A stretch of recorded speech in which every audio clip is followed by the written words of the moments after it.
akhirnya ditipu kan, jadi nggak jadi berangkat. Oh, jadi nggak jadi berangkat? Nggak jadi berangkat. Saya udah ada kopernya sudah, paspornya sudah. Itu saya hampir 1 bulan ada itu. 1 bulan? 1 bulan. Batu itu. Oh, ada. Nah, terus? Tapi selama saya di Mekah sana, itu sampai pulang, saya tensinya tinggi terus. Ya, setelah pulang sampai di sini, beberapa hari gitu, saya tensi rendah terus. Tegang. Dan terus contohnya misalkan, karena saya udah tua, saya tuh nggak ada daftar ikut program ulur. Tahu-tahu ikut program ulur. Nah, terus? Ya itu hilang. Bisa hilang? Hilang.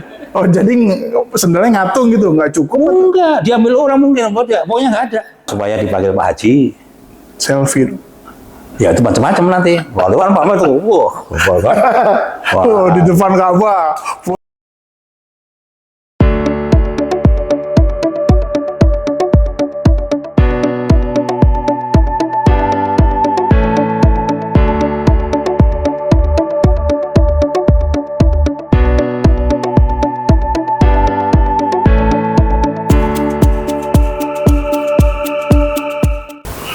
Selamat malam rekan-rekan dari GDA Kreatif. Saya hari ini dapat narasumber yang baru aja 2 bulan yang lalu kembali dari Tanah Suci mengikuti rangkaian ibadah haji di 2024. Namanya ini beliau adalah Bapak Henning Subroto, tapi biasa dipanggil Haji Broto. Tahu tinggi nama dipanggil Haji itu. Oh, terus tinggi. Cukup aja Pak Broto aja lah. Siap. Aduh, berat itu Haji itu. Assalamualaikum Pak. Waalaikumsalam. Haji Broto, gimana Pak? Ceritain dong. Ya. Gimana rasanya ke Tanah Suci? Berarti kan nunggunya lama mungkin. Ya. Atau daftarnya gimana? Atau 12 tahun. 12 tahun. 12 tahun kalau itu tidak salah. Masuk kota Depok. Ya, benar daftar di Depok. Daftar di Depok. Nah, Depok. Ya. Apa nih pengalamannya selama pergi haji di 2024? Ya, pertama kita daftarnya ya cukup lama ya. Jadi begitu aku pensiun langsung dapat taspen, uang taspen langsung bisa masukkan untuk daftar haji. Oh. Nah, itu ada apa namanya pertimbangan khusus bahwa uang taspen itu kan bersih ya. Wah, masuk langsung masuk. Bersihnya gimana nih Pak? Nah, ya namanya itu dipotong dari gaji kan. Oh, gitu kan. Masuk. Daftar, setelah gitu tunggu. Setelah tunggu ternyata kena ada masalah COVID. Oh, nah, tertunda kan? Ya. Ya, yang tadinya harusnya tahun 2021 akhirnya mundur kan? Ya nggak apa-apa, memang begitulah. Kita ikutin aja, mungkin Allah sudah menetapkan begitu. Ya, yang menjadi apa namanya, menjadi catatan saya ini, saya itu termakan sama omongan saya sendiri bahwa saya itu dulu cita-cita saya itu haji dulu, haji pun juga haji yang reguler, bukan haji yang OHN plus atau yang sekarang terkena furoda itu ya. Nah, kalau reguler itu kan lama di sana, jadi kita bisa berlama-lama di rumah Allah lah gitu kan gitu. Idealnya waktu itu cita-cita begitu ya, alhamdulillah datanya itu dikabulkan. Karena apa, selama aku nunggu berapa tahun kok gak dipanggil-panggil untuk berangkat haji reguler itu, saya sama anak saya didaftarkan apa namanya, umroh. Tapi hati saya juga saya itu ingin haji dulu, kenapa umroh. Nah, akhirnya ditipu kan, jadi nggak jadi berangkat. Oh, jadi nggak jadi berangkat? Nggak jadi berangkat. Saya udah ada kopernya sudah, paspornya sudah, apa imunisasi meningitisnya sudah, tiketnya itu mau disut. Nah itu saya bilang aku ke Jogja dulu karena saya ada acara pernikahan anak-anaknya adik saya. Seandainya itu aku ambil tiket tidak ke Jogja, mungkin aku terlantar di perjalanan. Karena udah ada yang berangkat berarti? Iya, pas saya di apa namanya, kita tunda ngesut tiket itu, itulah yang terlantar ya di sana di perjalanan. Jadi itulah Allah sudah memberikan ini ya sinyal. Ya, alhamdulillah kayak gitu. Ditipu tapi alhamdulillah. Oke, kita tunggu. Setelah tunggu disitulah memang saya terus terang masih belajar agama ini ya dari nol dan autodidak sebetulnya. Jadi saya mencari coba ilmunya berhaji itu kayak apa sih? Nah, Gitu. gimana tuh Pak? Ya kalau cerita ustadz-ustadz berhaji itu katanya panggilan Allah.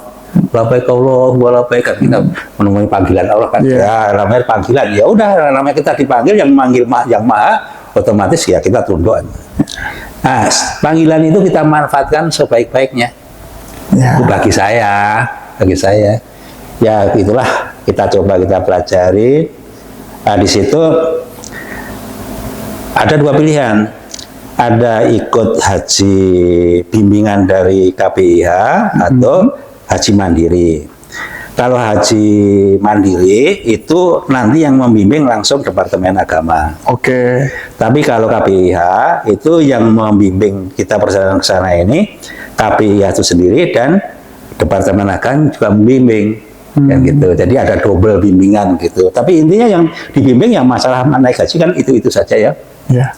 Mulai dari pakaian ikram, apa yang batalkan apa ikramnya, nanti itu ustadz lah yang paham itu ya yang ini. Walaupun saya juga tahu kemarin yang diajarin tahu, tapi ini yang pengalaman saya seperti itu. Nah, setelah berangkat, kebetulan saya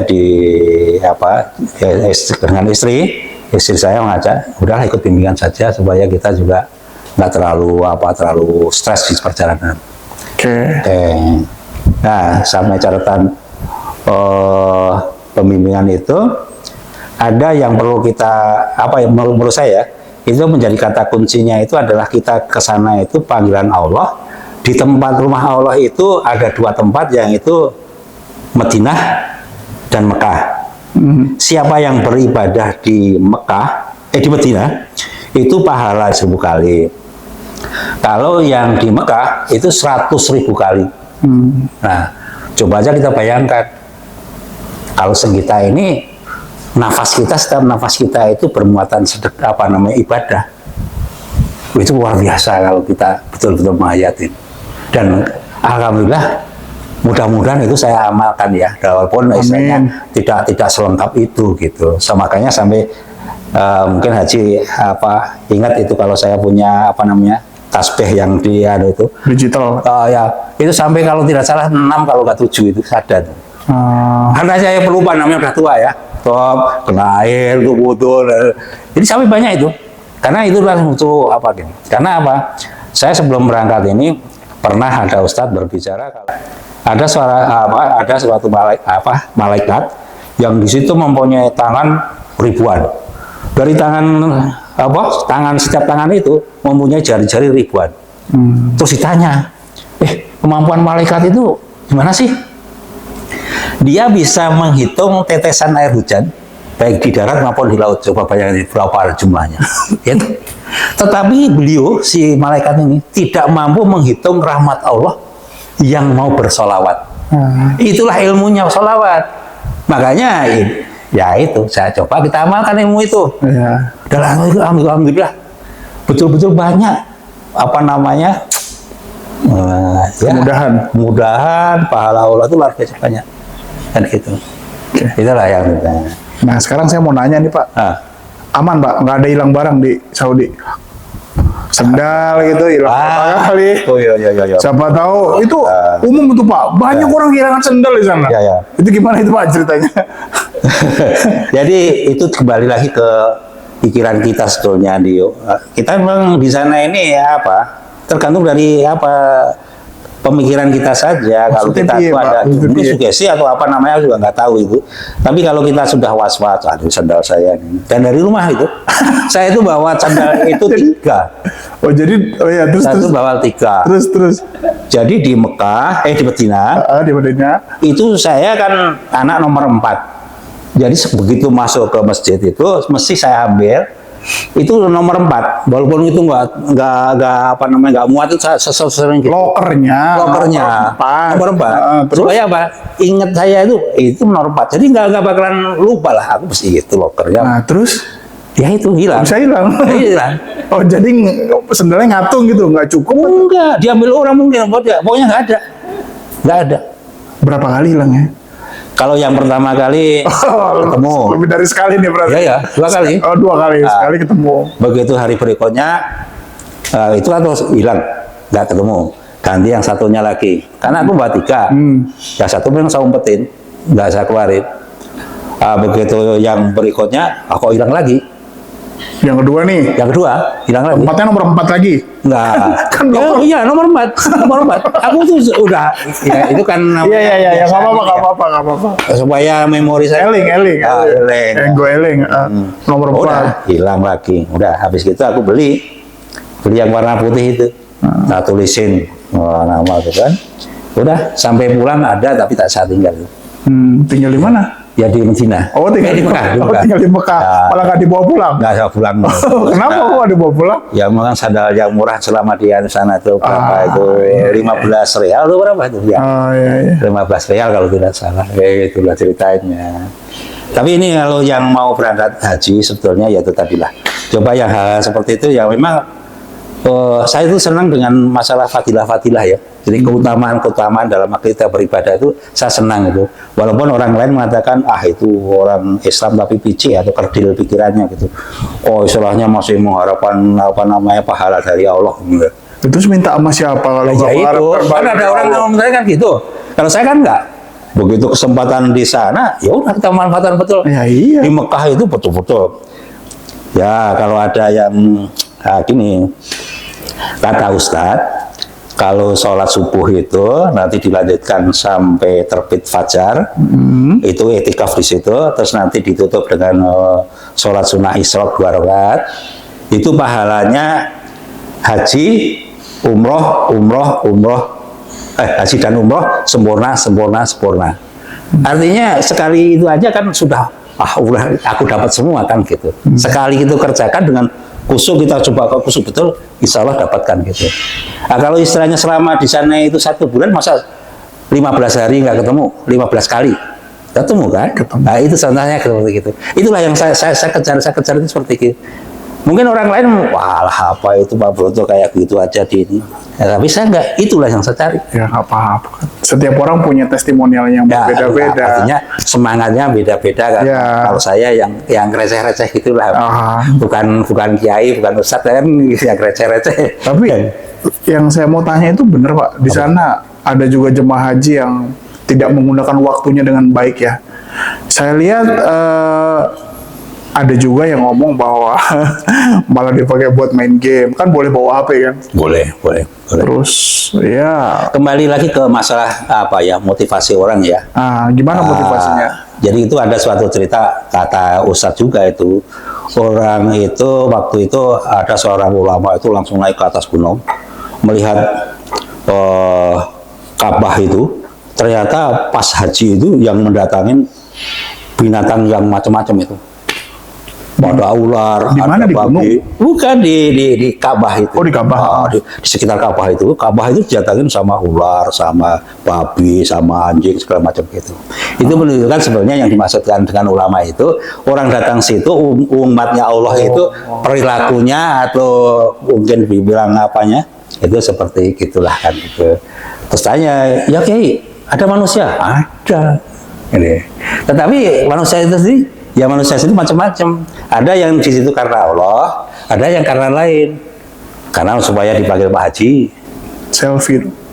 Ya itu macam-macam nanti. Lalu kan Pak itu, Oh, di depan Ka'bah, foto. Tapi umroh, foto. nggak mungkin seperti itu manusiawi menurut saya. Karena saya sendiri juga ada seperti itu. Ya, tapi kan- Karena ada permintaan istri kan, Pak, tolong dia nih. Ya udah. Tapi saya sendiri terus terang memang nggak begitu tertarik kayak gitu itu. Saya nggak ada yang mungkin gambar-gambar saya di sana juga nggak seperti yang lain-lain lah gitu. Istilahnya walaupun saya bawa HP gitu, nggak gitu. Nah, kalau HP ini memang saya, mohon maaf ini kalau kawan-kawan haji yang lain mungkin terlalu apanya. Saya mencoba, punya cita-cita juga, kalau bisa itu bisa kata membaca Al-Quran. Di sana. Iya, tetapi saya juga nakal. Dari rumah sudah saya siapkan dulu, separuh, jadi 15 juz gitu ya. Nanti 15 juz itu bisa kita katakan di Madinah. Nah, lama waktunya kan di Mekah. Nah, di Mekah itu saya kejar top, itu bisa kata. Nah, tapi ya kan itu tadi bukan nakal-nakal juga. Ada kawan-kawan yang mau ada acara kegiatan lain, kita ya udahlah sana. Nggak enak badan kan? Sebenarnya juga cuma batuk-batuk, tapi kan biasa. Nah, gitu, manusiawi gitu ceritanya. Ada pengalaman apa lagi Pak? Pengalaman sedekah di Nah, pengalaman sedekah itu pengalaman sebenarnya sedekah gimana nih? kan saya juga punya apa ya, yang senang hal-hal seperti itu, sedekah itu senang. Karena saya tuh di rumah saya itu memberi apa namanya, ngasih umpan burung gereja itu saya kasih umpan. Itu sekarang itu kalau 50 ekor aja ada yang datang pagi sore, pagi 50, sore mungkin berapa gitu ya kan. Jadi saya kasih umpan. Oh, dia datang sendiri ya? Datang sendiri karena kita buat tempat Iya. kasih gitu. Ya itu sebetulnya bentuk sedekah saya bukan ya, mudah-mudahan Allah menerima itu sebagai ikhtiar saya untuk mendapatkan pahala dari bersedekah ya. Gitu. Nah, itu saya terinspirasi dengan bagusnya bersedekah subuh. Oke. Makanya waktu naruhnya ini setelah pulang dari rumah ibadah subuhan, taruh di situ. Oh. Nah, dari situ juga apa? Di sana pun juga terngiang. Begitu di Medina, di Mekah itu burung dara kan banyak tuh. Wah, itu terinspirasi. Burung saya gimana gitu ya. Yang di rumah. Di rumah itu. Ya udah tetangga-tetangga tuh saya yang ini, yang ngasih umpan. Alhamdulillah udah saya siapin itu. Yang apa namanya?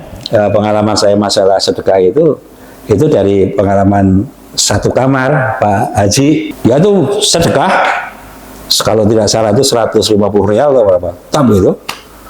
Begitu paginya itu, wah ini ada dividen masuk nih, wah deh, berapa juta nih, kayak gitu. Nah itu Dibayar kontan gitu. jual kontan itu. Makanya langsung saya proses berikutnya cerita-cerita masalah di lingkungan, ya itu bangun musola itu, akhirnya itu dikabulkan apa yang saya angan-angan sebelumnya, bahwa saya itu berangan-angan siapa, ya saya ini bisa punya uang banyak, ini siapa yang bantu, misalnya gitu. Bisa nggak rekening saya ini yang ada di rekening saya itu nolnya bertambah gitu ya. Bisa kalau Allah yang ngatur, kalau manusia mah nggak sampai. Sama kan gitu kan. Ya yang jelas itu ingin ya, aku itu ada pegang uang untuk membangun lingkungan. Ya rumah ibadah, terutama lingkungan dalam rumah ibadah. Nah di situ dikabulkan. Di situ yang saya tidak punya proposal, tidak punya rekening apa namanya dari rumah ibadah itu. Saya di luar pengurus juga, karena saya juga sudah keluar dari itu kan, namanya orang tua ya. Udah untuk yang muda-muda gitu. Aku kontak ke Indonesia. Dia nggak siap, nggak ngasih. Tapi alhamdulillah kok dipercaya gitu. Aku kaget tuh dipercaya. Dan itu juga saya diam-diam, aku nggak di muka beliau nggak. Aku nangis juga, terharu juga gitu. Ya Allah ini. Doain aja Pak orangnya. Jadi ini jujur sama istri kita ini. Kan itu dimasukkan ke rekening gaji saya. Aku terus paling karena masa udah orang percaya sama saya, paling ya kalau mau nyumbang 1 juta, 2 juta, 3 juta, paling gede 5 juta, kan gitu kan. Itu sama istri kan, berapa? 10 juta. Kan nangis saya. Itu. Ini pengalaman saya di sana ya. Nah, pulangnya lain lagi, pulangnya juga sudah ada lagi lebih gede lagi. Saya pun juga nggak tahu kok gampang nangis saya.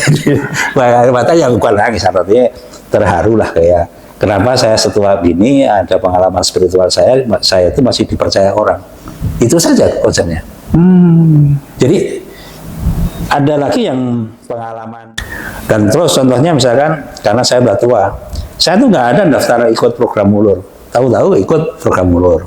Mulur itu murur itu melewatin, hanya lewat gitu. Tidak bermalam. Jadi, tidak bermalam. Di Muzdalifah itu ya sebenarnya yang lain pun nggak lewat, tapi pakai berhenti apa namanya, malam mabit, bermalam di masjid. Mabit. Ada masjid di situ, di Muzdalifah ada masjid, tanah lapang gitu, terus bawahnya ada karpet gitu. Nah itu malam mabit itu bagi yang sehat-sehat, yang masih muda-muda. Saya itu karena saya nggak daftar apa, dimasukkan ke program mulur itu. Jadi saya lewat saja. Ya gitu ceritanya. Itu juga karena apa? Saya bilang karena Allah. Mungkin begitu gitu halunya, cara mengatur Allah itu mau ya setiap apa yang terjadi di situ saya anggap itu apa namanya, ada pertolongan dari Allah. Saya Memang konsep saya dari dulu begitu. Saya itu kadang-kala tidak mesti harus ustadz yang menasihatkan saya. Mungkin orang yang mohon maaf ya, yang tunanetra gitu apa, yang pedagang yang mungkin orang yang menganggapnya kelas rendah itu, yang tidak berarti bagi saya berarti gitu loh. Jadi mungkin ilmu-ilmu kadang-kadang muncul dari itu tuh Allah langsung gitu. Gitu. Itu ceritanya. Itu pengalaman di situ. Kalau pengalaman yang saya merasa apa namanya, ya istilahnya, kau jangan terlalu sombong lah hidup itu, mungkin gitu ya. Ternyata begitu saya berangkat haji itu, prosesnya ternyata umroh dulu. Oh, dibalik? Bukan dibalik, memang prosesnya begitu. Oh. Jadi kita datang sana ke Mekah, ke Madinah, kita ke Mekah itu sudah di jalan itu ambil mikot. Nah, terus kita itu belum proses haji, itu kita umroh dulu. Nah, itu. Jadi umroh sebelum proses haji. Kan itu. Padahal saya punya cita-cita, saya haji dulu baru umroh kan. Nah, itu kan gitu lah ceritanya. Saya juga kita terima aja, ya memang prosesnya gitu. Gitu. Tapi alhamdulillah ya tadi catatan saya yang membanggakan bagi saya, ya mohon maaf ini bukan pria ya, seperti kayak sholat Isra itu ya alhamdulillah bisa kita laluin beberapa kali ya. Terus yang khatam itu bisa. Terus saya punya sahabat-sahabat saya juga baik-baik istilahnya, saling membantu, yang begitu aja itu yang menjadi ini. Nggak ada kesulitan bagi saya selama di sana. Secara utuh ya, secara keluaran nggak ada. Yang memang punya kebiasaan saya, kalau saya sering ke daerah-daerah itu untuk 3 hari atau 2 hari pertama itu saya memang kondisi saya untuk perubahan cuaca iklim ini memang harus penyesuaiannya. Panas? Enggak, mesti ada mungkin flu atau apa gitu. Nah, selama di sana saya tensi tinggi. Jadi masuk di Bekasi saja, masuk di Bekasi itu saya tensi itu udah tinggi. Saya sudah disuruh minum obat itu. Tapi memang punya komorbid riwayat darah tinggi? Tidak. Darah rendah. Oh. Darah rendah. Nah, terus? Tapi selama saya di Mekah sana, itu sampai pulang, saya tensinya tinggi terus. Ya, setelah pulang sampai di sini, beberapa hari gitu, saya tensi rendah terus. Tegang, Pak. Tegang. Mau ke rumah Allah kok tegang ya, Pak? Nah, itu ceritanya gitu. Pulang, belanjanya banyak kan ya, Pak? Saya enggak. Jadi belanja ini karena sudah saya punya komitmen dari saya berangkat. Saya di sana tidak mau belanja yang apa-apa gitu ya. Saya punya pemikiran begini, kenapa aku harus belanja di situ gitu. Sedangkan di Tanah Abang aja banyak gitu, misalkan gitu ya. Kalau gitu kan, ya. Tapi kawan-kawan kan beda ya, punya pertimbangan masing-masing setiap orang itu. Kebetulan saya pertimbangan saya seperti itu. Jadi saya ke sana itu paling ya yang eksklusif aja. Contohnya ya itu tadi tasbih itu saya belanja. Mungkin celana yang 5 rial gitu ya. Terus yang 2 rial gitu. Ya yang kayak gitu aja. Saya belanja enggak. Gitu aja yang pulang ke Indonesia nih bawa ini nggak, Pak? Bawa hadiah nggak pulang ke Indonesia? Contohnya sakit flu lama gitu. Oh iya. Itu tuh saya biasanya kalau pulang dari sana tuh batuk flu. Ya. Itu saya hampir 1 bulan ada itu. 1 bulan? Batuk itu. Ada itu 1 bulan. Kalau istri itu mah sampai mungkin lebih lama lagi dia. Nah gitu. Ya tapi karena istri saya sombong. Katanya dia, bapak itu kalau di sana lebih kuat saya daripada bapak. Betul juga. Jadi saya itu kadang-kadang tarik sama istri saya itu. Dia lebih kuat jalan sama itu. Saya terus terang ya udah. Oke, mungkin rekan-rekan dari Gadea Kreatif kalau ada yang pergi berangkat kemarin di 2024 boleh komen, boleh cerita juga di bawah. Jadi ada hal-hal yang menarik apa di sana itu boleh kita sampaikan nanti di channel ini gitu. Nah kalau beliau ini adalah testimoninya adalah sedekah langsung dibayar tuntas, apa yang dikegelisahan dari Indonesia tuh dibayar tuntas juga sama Allah.